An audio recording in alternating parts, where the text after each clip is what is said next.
Hello, আসসালামু আলাইকুম। আজকে আমি তিনজন ইউটিউবার কথা বলবো বাংলাদেশের। একজন হচ্ছে এটিসির তুষার ব্রো, একজন হচ্ছে অশ্রু দাদা, আর একটা হচ্ছে বাইক লাভার ব্যাচেলর লাম। এদের তিনজনের একটা জিনিস আমার খুব ইউনিক এবং খুব ভালো লাগে। এরা হচ্ছে সেকেন্ড হ্যান্ড মোটরসাইকেলের বিজনেসের সাথে ইনভলভ।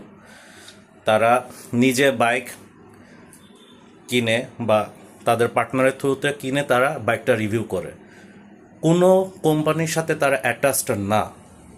দ্যাটস ওয়াই আমি অ্যাটলিস্ট হলেও তার কাছ থেকে এক্সপেক্ট করতে পারি যে ভাই, তুমি কোম্পানির সাথে সম্পর্ক তোমার নাই, তুমি বাইকটা বিজনেস পারপাসে কিনছো, তুমি একটা অনেস্ট রিভিউ দিতেছো।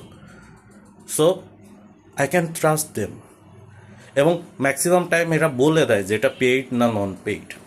বাট সমস্যা হচ্ছে যে আরও কিছু মানুষ আছে যাদেরকে আমি খুব রেসপেক্ট করতাম, বাট তাদের কাজ কারবার তাদের উপর থেকে আমার রেসপেক্ট তুলে নিছে।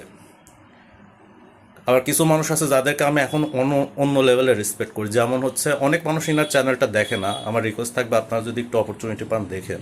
এটা হচ্ছে রিকো ভ্লগস, ঠিক আছে? এই ভাই মোটরসাইকেলসের ডিটেলস খুব ভালো দিতে পারে। একটা সার্টেন টাইম অশ্রু দাদা এই কাজটা করতো, বাট আনফর্চুনেটলি উনি এখন ওই ধরনের কন্টেন্ট বানায় না। বাট এরা বাদে এমএসআই ব্লগ আছে, সানিগিরি আছে, ওয়ানাবি গাম ছিল, উনি তো এখন ওইভাবে ভিডিও আপলোড দেয় না। তারপরে আউটসাইডার আছে, আউটসাইডার সে তার অন্য স্টাইলের মোটো ব্লগিং নিয়ে busy. I respect that, I love that.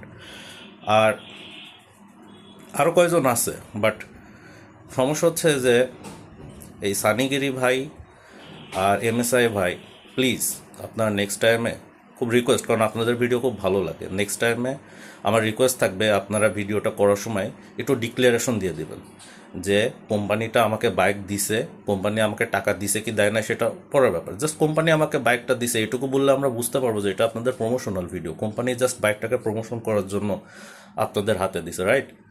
তাহলে আমাদের মতো ওল্ড যারা আপনাদের ভিডিও দেখে তারা আপনাদেরকে গালাগালি করবে না, কারণ গালাগালিটা ভাই এমনি করি না আমরা, ঠিক আছে? আমরা আপনাদের ভিডিও অনেক আগের থেকে দেখতেছি, আপনাদেরকে অনেক আগের থেকে সাপোর্ট করতেছি। আপনি যেমন সানি ভাই একটা কথা বলছে যে ভালো না লাগলে আপনি একটা ইউটিউব চ্যানেল খোলেন। ভাই, আমার মতো মানুষই আপনার ইউটিউব চ্যানেলকে আজকে এই জায়গায় নিছে, ঠিক আছে? আমরা আপনার রেগুলার ভিউয়ার। আমরা যখন এই ধরনের কথা বলি তখন নিশ্চয়ই অন্য পয়েন্ট থেকে বলি, আমরা বট না ভাই। আমরা অন্য পয়েন্ট থেকে কথাটা বলছি যে আপনি সবসময় ডিক্লারেশন দিতেন, ভাই ব্রাদারের গাড়ি নিতেন, ঠিক আছে, কোম্পানি নিয়ে একদম মন খুলে কথা বলতেন, ভাই ব্রাদার ছিলেন, ঠিক আছে, কিন্তু আপনি এখন সেই পার্সনটা নাই। That's is the main problem.